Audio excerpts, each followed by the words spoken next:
আসসালামু আলাইকুম রহমতুল্লাহ। একটা বিশাল সাগর, সেখান থেকে একটা সুই দিয়ে এক ফোঁটা পানি তুললেন। আচ্ছা বলুন তো, এই এক ফোঁটার সমান যেই জীবনটা, সেখানে আপনি আপনার ইচ্ছা মতো, আপনার মন মতো যা ইচ্ছা তাই করছেন। আপনার ইচ্ছা হচ্ছে আপনি সালাত পড়লেন না, আপনি ভালো কাজ করলেন না, আপনার যা ইচ্ছা তাই করছেন, আপনার জীবন।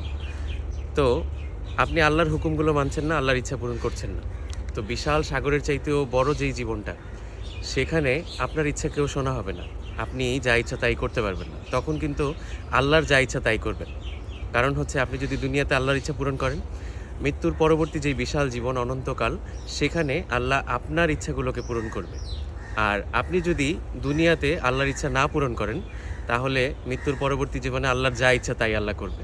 তখন আপনার কথা শোনা হবে না। আপনার কোনো আকুতি, কোনো অনুরোধ এগুলো রাখা হবে না। তো একটু ভাবুন, ওই সুয়ের এক ফোঁটা পানির সমান জীবনকে আপনি মূল্যবান মনে করতেছেন? নাকি অনন্ত অসীম যেই সাগরের চাইতেও বিশাল জীবন, সেখানে আপনি শান্তিতে, সুখে আপনার ইচ্ছা মতো চলতে চান? একটু ভাবুন। আপনার কাছেই প্রশ্নটা রইল। আসসালামু আলাইকুম।